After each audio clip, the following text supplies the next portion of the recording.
सुबह का सुहावना समय है। सूरज धीरे धीरे उग रहा है। वही रमेश अपनी पुरानी लेकिन बेहद साफ सुथरी बर्गर की रेहड़ी को धकेलते हुए लाता है। उसका बेटा छोटू उसके साथ है, जिसके कंधे पर स्कूल का बस्ता टंगा है। रमेश अपनी रेहड़ी को रोज की जगह लगाकर हांफते हुए छोटू से कहता है, छोटू बेटा, आज थोड़ा जल्दी जल्दी हाथ चलाना पड़ेगा। आज तेरे नए स्कूल का पहला दिन है ना, कहीं देर ना हो जाए। मैं नहीं चाहता कि मेरी इस रेहड़ी के चक्कर में तेरी पढ़ाई पर कोई आँच आए। पापा, आप फिक्र मत करो, मैं आपकी मदद करके ही स्कूल जाऊंगा। वैसे भी आपके हाथों के बर्गर का जादू चखने के लिए लोग अभी से आने लगे हैं। और आप भूल गए क्या? आपने ही तो कहा था कि कोई भी काम छोटा या बड़ा नहीं होता, बस उसे करने की नीयत साफ होनी चाहिए। रमेश मुस्कुराता है और आलू की टिक्की को गरम तवे पर रखता है। शीश की तेज आवाज आती है और मसालों की खुशबू के साथ हल्का सा धुआं उठता है। 2-3 ग्राहक दुकान पर आकर खड़े हो जाते हैं। रमेश भाई, एक बर्गर जल्दी से बना दो, ऑफिस के लिए देर हो रही है। पर भाई, टिक्की थोड़ी करारी रखना और हरी चटनी थोड़ी ज्यादा डालना। बिल्कुल शर्मा जी, आपके लिए तो मक्खन मार के एकदम कड़क बर्गर बनेगा। छोटू बेटा, जरा नैपकिन देना और साहब के लिए ठंडे पानी का ग्लास भी निकाल। फिर रमेश बर्गर को साफ कागज में लपेटकर ग्राहक को देता है। ग्राहक बर्गर का एक बड़ा निवाला खाता है और उसके चेहरे पर गजब का सुकून आ जाता है। वाह रमेश, सालों से शहर का स्वाद बदल गया, बड़ी बड़ी दुकानें खुल गईं, पर तेरे इस 20 रुपए वाले बर्गर का स्वाद और तेरा ये अपनापन आज भी नहीं बदला। जीते रहो भाई, भगवान तुम्हारी बरकत करे। और सड़क के दूसरी तरफ वहां एक बड़ा आलीशान और कांच से चमकता हुआ 3 स्टार रेस्टोरेंट है, जिस पर बड़े अक्षरों में लिखा है चूनीलाल फास्ट फूड। चूनीलाल अपने रेस्टोरेंट के सामने से रमेश की दुकान पर लगी भारी भीड़ को गुस्से में घूर रहा है। उसके चमचमाते काउंटर पर महंगे बर्गर रखे हैं, जिन्हें कोई पूछ भी नहीं रहा। वेटर खाली बैठे मक्खियां मार रहे हैं। अरे, ये सड़क छाप 2 कौड़ी का बर्गर वाला मेरे लाखों के एसी रेस्टोरेंट का धंधा मंदा कर रहा है। मेरा 200 रुपए का बर्गर यहाँ काउंटर पर रखे रखे सड़ रहा है और उसकी उस खटारा रेहड़ी पर जैसे मुफ्त का माल बट रहा हो। पूरा हफ्ता बीत गया, गल्ले में 1000 रुपए भी नहीं आए। मुझे इस चूहे को यहाँ से खदेड़ना ही पड़ेगा। चूनीलाल गुस्से में तिलमिलाते और अकड़ते हुए सड़क पार करके रमेश की दुकान के पास आकर सीधे तवे के सामने पहुंच जाता है। ओए रमेश, ये क्या सड़क पे तमाशा लगा रखा है तुमने? चारों तरफ धुआं और गंदगी मचा रखी है। तुम्हारा ये घटिया और सस्ता बर्गर खाकर लोग बीमार पड़ जाएंगे। अपनी ये खटारा रेहड़ी यहाँ से हटाओ। मेरे आलीशान रेस्टोरेंट के सामने फुटपाथ पर कचरा मत फैलाओ। चूनीलाल अंकल, कचरा और बासी खाना हमारे यहाँ नहीं, आपके उस बंद रेस्टोरेंट के फ्रिज में सड़ रहा होगा। मेरे पापा सुबह 4 बजे उठकर मंडी से ताजी सब्जियां लाते हैं, एकदम साफ सुथरा और ताजा बर्गर बनाते हैं। पूरा शहर ये बात जानता है, तभी तो सब यहाँ आते हैं। चूनीलाल जी, गुस्सा थूकिए। मैं तो बस मेहनत करके अपने बच्चे के लिए 2 वक्त की सूखी रोटी कमा रहा हूँ। जो गरीब महंगे होटलों में नहीं जा सकते, उन्हें सस्ते में अच्छा खाना मिल जाता है। बस यही मेरी असली कमाई है। मेरा आपसे क्या मुकाबला? आप बड़े आदमी हैं, मैं एक छोटा सा रेहड़ी वाला। जबान मत लड़ाओ रमेश। ये जो लोग आज तुम्हारे गुण गा रहे हैं ना, कल कोई थूकेगा भी नहीं। बहुत जल्दी तुम्हारा ये ईमानदारी का भूत और ये घमंड मिट्टी में मिला दूंगा। देखते हैं कब तक टिकते हो तुम इस चौराहे पर। चूनीलाल पैर पटकते हुए और गुस्से में बड़बड़ाते हुए वापस चला जाता है। दोपहर का समय है, कड़कती धूप है। छोटू स्कूल गया हुआ है। रमेश थका होने के बावजूद अकेला मुस्कुराते हुए बर्गर बना रहा है। अचानक एक बड़ी सरकारी गाड़ी सायरन बजाते हुए आकर रुकती है। उसमें से एक सख्त दिखने वाला फूड सेफ्टी इंस्पेक्टर और 2 पुलिस वाले उतरते हैं। चूनीलाल उनके ठीक पीछे अपनी गाड़ी से उतरता है और कपट भरी शैतानी मुस्कान हंस रहा है। रुको, बंद करो ये सब। कौन है इस अवैध रेहड़ी का मालिक? रमेश, कौन है तुम में से? जी साहब, मैं ही हूँ रमेश। क्या बात हो गई साहब? मुझसे कोई गलती हो गई क्या? गलती? तुम पूरे शहर की जान से खिलवाड़ कर रहे हो और पूछते हो गलती? हमें लिखित शिकायत मिली है कि तुम बर्गर में सड़ी हुई सब्जियां और हफ्तों पुराना जहरीला तेल इस्तेमाल करते हो, और तुम्हारे पास इस सड़क पर दुकान लगाने का कोई म्युनिसिपल लाइसेंस भी नहीं है। चलो, ये दूषित दुकान अभी के अभी बंद करो और तुम इस रेहड़ी को जब्त करो। नहीं साहब, भगवान के लिए ऐसा मत कीजिए। आप खुद चलकर मेरा तेल और सब्जियां देख लीजिए, सब एकदम ताजा है। मैं बहुत गरीब आदमी हूँ साहब। अगर ये दुकान बंद हो गई तो मेरे बेटे की पढ़ाई छूट जाएगी। हम दाने दाने को मोहताज हो जाएंगे। मेरे पास आप लोगों को देने के लिए घूस के पैसे नहीं है, पर भगवान गवाह है, मैं बहुत ईमानदार हूँ। देखा इंस्पेक्टर साहब, मैंने कहा था ना, ये सड़क छाप लोग पकड़े जाने पर ऐसे ही घड़ियाली आंसू रोते हैं। ये पूरे शहर की सेहत के दुश्मन हैं। उठवाइए इसका ये गंदा ठेला, देर मत कीजिए। नगर निगम के निर्दयी कर्मचारी रमेश का ठेला उठाकर बेरहमी से तोड़फोड़ देते हैं। रमेश का सारा सामान, लाल हरी चटनी के डिब्बे, ताजी सब्जियां, आलू की टिक्कियां और ब्रेड के पैकेट बिखर जाते हैं।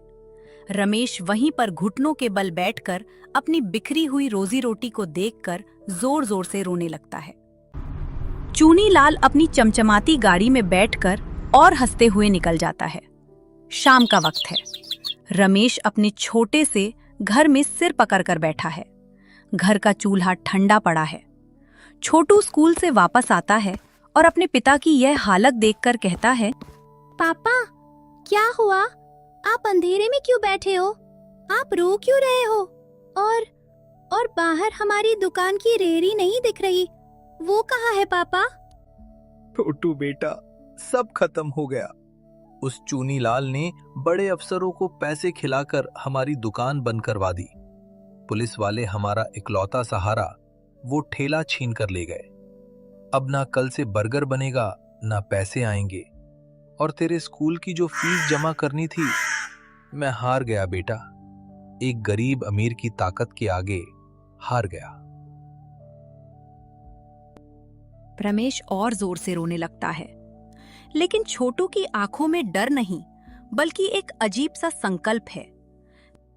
नहीं पापा, आप ऐसे हार नहीं मान सकते। माँ की कसम आपको, चूनीलाल ने सिर्फ हमारा लकड़ी का एक ढांचा छीना है। आपके हाथों का हुनर, आपका स्वाद और आपकी मेहनत नहीं। लोग उस लोहे और लकड़ी के ठेले को देखकर नहीं आते थे, वो आपके साफ सुथरे और स्वादिष्ट बर्गर के दीवाने हैं। पर बेटा, बिना ठेले के मैं सड़क पर खड़ा कैसे होऊंगा? लोग जानेंगे कैसे कि मैं कहाँ हूँ? हमारे पास नया ठेला बनाने के पैसे भी तो नहीं है। पापा, आपने ही तो मुझे नए जमाने के साथ चलना सिखाया है। ये देखिए, डिजिटल इंडिया। आजकल दुकान सड़क पर होना जरूरी नहीं है, इंटरनेट पर होना जरूरी है। हम अपने इस छोटे से घर के आंगन को ही अपनी रसोई बनाएंगे। मैं आपके बर्गर बनाने का वीडियो रिकॉर्ड करूंगा और उसे सोशल मीडिया पर डालूंगा। शहर के लोग खुद ब खुद हमारे घर का रास्ता ढूंढते हुए आएंगे। रमेश अपने बेटे की समझदारी देखकर दंग रह जाता है। उसकी आंखों के आगे छाया अंधेरा दूर होने लगता है और उम्मीद की एक नई किरण चमकती है। अगली सुबह रमेश के चेहरे पर अब उदासी नहीं, बल्कि एक नया जज्बा है। वह अपने घर के छोटे से कच्चे आंगन में लकड़ी की मेज बिछाते हैं। रमेश टेबल के सामने खड़ा हो जाता है और छोटू सामने खड़े होकर अपने फोन का कैमरा ऑन करता है। राम राम दोस्तों, ये जो स्क्रीन पर आप देख रहे हैं, ये मेरे पापा हैं, रमेश कुमार, हमारे शहर के सबसे ईमानदार और सच्चे बर्गर वाले। कल कुछ बड़े और जलनखोर लोगों ने पैसों के दम पर इनका ठेला हमसे छीन लिया ताकि हम भूखे मर जाएं। लेकिन वो मेरे पापा की मेहनत का स्वाद नहीं छीन पाए। आज से हम अपने इसी छोटे से घर यानी मकान नंबर 5 स्टेशन रोड से काम शुरू कर रहे हैं। अगर आपको सच में साफ सुथरा, सेहतमंद और बिना किसी मिलावट का सच्चा स्वाद चखना है तो हमारे घर आइए और एक सच्चे और मेहनती इंसान का साथ दीजिए। छोटू उस वीडियो को इंटरनेट पर अपलोड करता है। स्क्रीन पर लाइक्स, शेयर्स और कमेंट्स की बाढ़ आ जाती है। वीडियो तेजी से पूरे शहर के व्हाट्सएप ग्रुप्स और फेसबुक पर वायरल हो जाता है और दोपहर होते होते रमेश के घर के बाहर का नजारा बदल जाता है। वहां 2-4 नहीं बल्कि 10-50 से ज्यादा लोगों की लंबी कतार लग चुकी है। लोग अपनी गाड़ियां और मोटरसाइकिल खड़ी करके रमेश के आंगन के बाहर इंतजार कर रहे हैं। रमेश भाई, हमने सुबह सुबह सोशल मीडिया पर आपके बेटे का वीडियो देखा। हमारा खून खौल उठा ये देखकर कि आपके साथ कितनी नाइंसाफी हुई। हमें तो पहले से पता था कि आप कभी कुछ गलत नहीं कर सकते। चूनीलाल के उस बासी रेस्टोरेंट का बहिष्कार, हमारे लिए 10 बर्गर पैक कर दीजिए, मैं अपने पूरे परिवार के लिए ले जाऊंगा। आप सबका बहुत बहुत धन्यवाद। विपत्ति के समय आप सबने एक गरीब का घर उजड़ने से बचा लिया। मैं मरते दम तक आपकी सेवा में शुद्ध खाना ही बनाऊंगा। तभी वहां अचानक फूड डिपार्टमेंट की एक बड़ी विजिलेंस गाड़ी आकर रुकती है। भीड़ घबरा जाती है। गाड़ी से फूड डिपार्टमेंट के सबसे बड़े चीफ ऑफिसर उतरते हैं। उनके साथ वही पुराना इंस्पेक्टर भी है जो अब डर से कांप रहा है। मिस्टर रमेश, सोशल मीडिया पर आपका वीडियो हमारे हेड ऑफिस तक पहुंचा। हमने जांच की तो पता चला कि हमारे इस भ्रष्ट इंस्पेक्टर ने चूनीलाल से मोटी रिश्वत लेकर आपकी दुकान पर झूठी रेड डाली थी। इसे सस्पेंड कर दिया गया है। और ये देखिए, आपकी साफ सफाई और ईमानदारी को देखते हुए विभाग खुद आपको ये official food safety and hygiene licence सौंप रहा है। अब आपको कोई नहीं रोक सकता। कुछ हफ्ते बाद रमेश का वो छोटा सा घर अब एक बेहद सुंदर रेस्टोरेंट में बदल चुका है, जिस पर बड़े बड़े अक्षरों में बोर्ड लगा है, छोटू और पापा के स्पेशल डिजिटल बर्गर। और वही चूनीलाल के आलीशान चूनीलाल फास्ट फूड पर बिकाऊ है का बड़ा सा बोर्ड लगा हुआ है। चूनीलाल अपने खाली काउंटर पर अकेला बैठा सर पकड़कर रो रहा है और इधर छोटू काउंटर पर खड़ा होकर पैसे संभाल रहा है और रमेश बर्गर बना रहा है। दोनों एक दूसरे को देखते हैं और मुस्कुराने लगते हैं। देखा बेटा, बेईमानी की हवेली चाहे कितनी भी ऊंची क्यों ना हो, ईमानदारी और मेहनत की एक छोटी सी झोपड़ी के सामने वो एक दिन ढह ही जाती है। मेहनत की कमाई हमेशा सबसे मीठी होती है।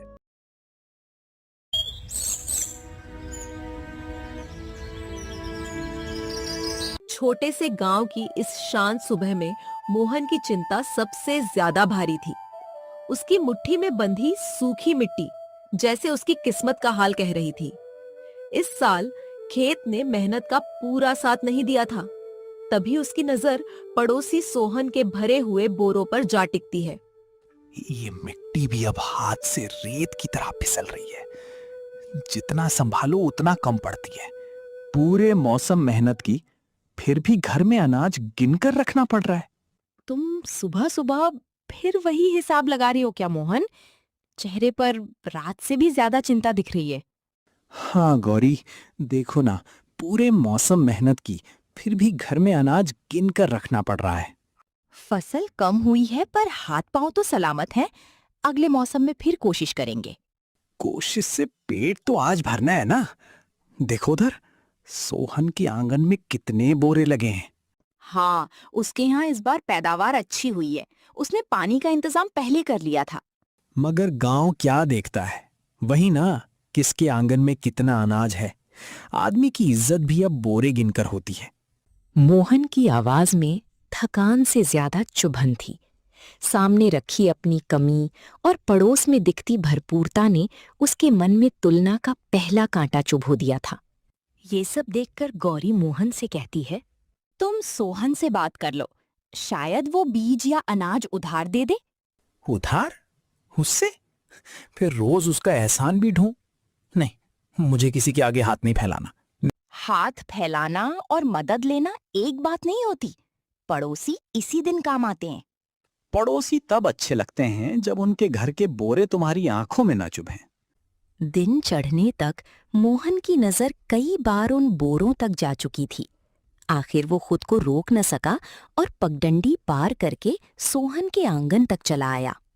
अरे मोहन भैया, आइए। धूप में क्यों खड़े हैं? इधर छांव में आ जाइए। हाँ, बस ऐसे ही निकल रहा था, सोचा अब तुम्हारे यहाँ देखता चलूं। देखिए ना, इस बार भगवान ने मेहर कर दी, वरना पिछले 2 साल तो मेरे भी अच्छे नहीं गए थे। बोरे तो काफी लग रहे हैं, लगता है इस बार खेत ने तुम्हें खुलकर दिया है। हाँ, थोड़ा पानी बचा लिया था और नहर खुलते ही खेत में मोड़ दिया। मेहनत रंग लाई। नहर का पानी सबको बराबर कहाँ मिलता है, कुछ खेतों तक जल्दी पहुंच जाता है। सही कह रहे हैं, पर मैंने रात रात भर जागकर मेड़ भी ठीक की थी। पानी रुका तभी फसल संभली। इस बार मौसम टेढ़ा था, किसका कितना बचा वो ही बड़ी बात है। आप चाहें तो मैं बीज का थोड़ा हिस्सा रख दूं आपके लिए। संकोच मत कीजिए, गांव में एक दूसरे का सहारा ही तो है। कल को मुझे जरूरत होगी तो मैं भी आपके पास आऊंगा। तुम्हारी बात अच्छी है, पर सबकी नीयत इतनी सीधी नहीं होती, और वक्त बदलते देर नहीं लगती। आज भरे बोरे हैं, कल खाली भी हो सकते हैं। सही है, इसीलिए तो आदमी को विनम्र रहना चाहिए। अनाज जितना जरूरी है, उतना ही जरूरी मन का संतुलन भी है। सोहन की सहजता में कोई दिखावा नहीं था, लेकिन मोहन के भीतर उठती कसक अब तुलना से आगे बढ़ चुकी थी। भरपूर दानों की चमक उसके मन में एक अजीब बेचैनी जगा रही थी। शाम ढली तो गांव की चाय की दुकान पर रोज की तरह लोग जुटे, मगर मोहन आज बात कम और सुनना ज्यादा चाहता था। उसके मन में दिन भर की तुलना अब शब्द खोज रही थी। क्या बात है मोहन, आज बड़े चुप हो? चाय ठंडी हो जाएगी। चाय ठंडी हो जाए तो फिर गर्म हो सकती है, पर किस्मत ठंडी हो जाए तो फिर वही खेत की चिंता। चिंता ही नहीं, जलन भी कह लो। सामने वाले के घर भरे बोरे देखो तो अपना खालीपन और साफ दिखता है। आसान है कहना तुम्हारे घर में तो खाने लायक है, मेरे यहाँ हर माप सोच कर निकालना पड़ रहा है। मैं तुम्हारा दुख समझता हूँ, पर सोहन से जलने से क्या होगा? उसने मेहनत की है। मेहनत मैंने भी की, फिर उसका घर भरा और मेरा क्यों खाली? मुझे लगता है सीधा आदमी पीछे रह जाता है, जो पहले पकड़ ले वही आगे निकलता है। कैसी बातें कर रहे हो? तुम्हारा मतलब क्या है मोहन? साफ बोलो। बस सोच रहा हूं, अगर थोड़ा अनाज मेरे घर आ जाए तो कौन सा पहाड़ टूट पड़ेगा। मतलब ये कि दुनिया बराबरी से नहीं चलती, जिसे चाहिए उसे कभी कभी खुद लेना पड़ता है। ये रास्ता ठीक नहीं है। कमी आदमी को बेचैन करती है, पर गलत सोच खतरनाक होती है। गलत? गलत क्या है? मेरे बच्चे भूखे रहे और मैं सही बना रहूं। गलत? गलत क्या है? मेरे बच्चे भूखे रहे और मैं सही बना रहूं। भूख का इलाज चोरी नहीं है, मदद मांगना शर्म की बात नहीं। रघु ने चेतावनी दी, पर मोहन के भीतर एक नया तर्क जन्म ले चुका था। उसने अपनी कमी को मजबूरी का नाम दिया, और यही नाम धीरे धीरे लालच को सही ठहराने लगा। रात गहराई तो घर की सच्चाई और साफ दिखने लगी। छोटी मटकी में बचा अनाज, दिए की कमजोर लौ और मोहन की आंखों में बढ़ती बेचैनी, सब एक ही कहानी कह रहे थे। बस इतना ही बचा है, अगर बहुत संभाल कर चलें तो कुछ दिन निकल जाएंगे, फिर या तो मजदूरी या उधार या अगली बुआई की तैयारी। रास्ते बंद नहीं हुए हैं। तुम्हें हर बात में रास्ता दिख जाता है, मुझे बस दीवार दिखती है। अगर मैं सोहन से अनाज मांगूं तो पूरे गांव में बात फैल जाएगी। फैलने दो, जरूरत छिपाने से कम नहीं होती। तो भी कोई रास्ता निकालना होगा, पर गलत नहीं। अगर कोई आदमी मजबूरी में कुछ उठा ले तो क्या वो चोर हो जाता है? हाँ, अगर वो जानता हो कि चीज उसकी नहीं है, फिर भी। गौरी ने शब्दों से रोकने की कोशिश की, मगर मोहन के भीतर अब तुलना, अपमान और भूख मिलकर एक खतरनाक निर्णय का आकार ले रहे थे। बाहर रात शांत थी, भीतर उसका मन नहीं। आधी रात के सन्नाटे में मोहन ने धीरे से किवाड़ खोला। उसके कदम दबे हुए थे, पर भीतर का शोर तेज था। वो उसी दिशा में बढ़ रहा था जहां शाम तक उसकी नजर बार बार ठहरती रही थी। बस थोड़ा सा, सिर्फ इतना कि घर में कुछ दिन का सहारा हो जाए। मैं कोई बुरा आदमी नहीं हूं, बस मजबूर हूं। वो गली पार करके सोहन के आंगन के पास पहुंचा। बोरे चांदनी में वैसे ही खड़े थे जैसे दिन में धूप में चमक रहे थे। अब वे अनाज की बोरी कम, मोहन की परीक्षा ज्यादा लग रहे थे। एक बोरे से कौन सा उसे फर्क पड़ जाएगा, शायद उसे पता भी न चले।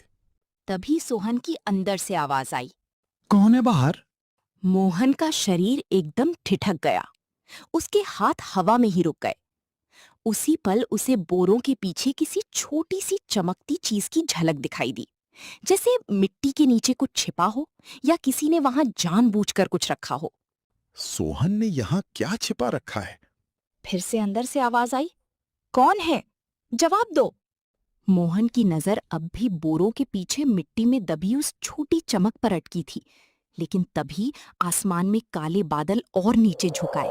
हवा का एक तेज झोंका उठा, सूखी धूल उड़ी और अगले ही पल दूर खेतों की तरफ से बहते पानी की भारी आवाज सुनाई दी। उसे याद आया, नाली का पानी उसने खुद मोड़ा था। अगर बरसात सच में खुल गई तो वही पानी अब उसके अपने खेत पर चढ़ जाएगा। मोहन चमकती चीज को वहीं छोड़कर पलटा और अंधेरी पगडंडी की ओर दौड़ पड़ा। पीछे से सोहन के दरवाजे की कुंडी खड़कने लगी और सामने से हवा के साथ पानी की गंध और गहरी होती चली गई। पगडंडी पर दौड़ते हुए मोहन के पैरों के नीचे की मिट्टी फिसलने लगी। ऊपर बादल अब पूरी तरह छा चुके थे। कुछ ही सांसों में बूंदें मोटी होकर बरसने लगी। हर कदम के साथ उसके मन में वही बात हथौड़े की तरह बज रही थी। जो पानी उसने लालच में मोड़ा था, वही अब लौटकर उसके सामने खड़ा था। काश मैं नाली ना मोड़ता, बस थोड़ी सी बचत के लिए क्या से क्या कर दिया। मोहन, रुको, कहाँ भागे जा रहे हो इस बारिश में? खेत की तरफ पानी चढ़ गया होगा, अकेले ही जाना पड़ेगा। गलती मेरी है, मेड़ भी मुझे ही संभालनी होगी। कौन सी गलती? साफ साफ बोलो। बाद में बताऊंगा, अभी देर हुई तो फसल दब जाएगी। कम से कम फावड़ा तो ले लो, खाली हाथ क्या करोगे? हाँ, दे दो जल्दी। गीता ने घर की ओट से रखा फावड़ा उसकी ओर बढ़ाया। मोहन ने बिना उसकी आंखों में देखे फावड़ा पकड़ा और फिर से भाग पड़ा। गीता की चिंता उसके पीछे पीछे चलती रही, जैसे बरसात में भीगी परछाई। मैं भी पीछे आ रही हूँ, कुछ हुआ तो अकेले नहीं संभलेगा। अब डर किस बात का? जो होना था हो चुका लगता है। मत आओ, रास्ता फिसलन भरा है। उफ, मैंने खुद रास्ता चौड़ा किया था, अब वही गला बन गया। क्या मतलब? तुमने ही पानी मोड़ा था?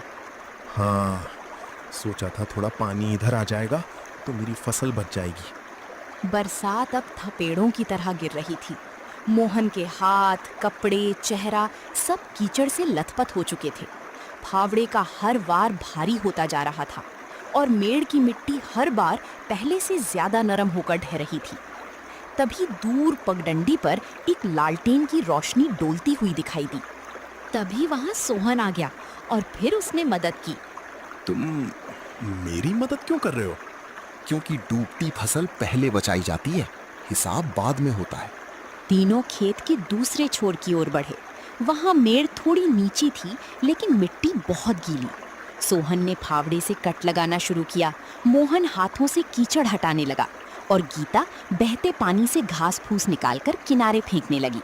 धीरे धीरे एक पतली धारा नई दिशा में फूटने लगी।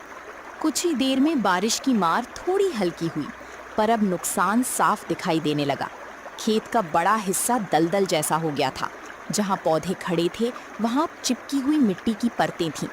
नई निकासी से पानी उतर रहा था, मगर जो दब चुका था वो तुरंत उठने वाला नहीं था।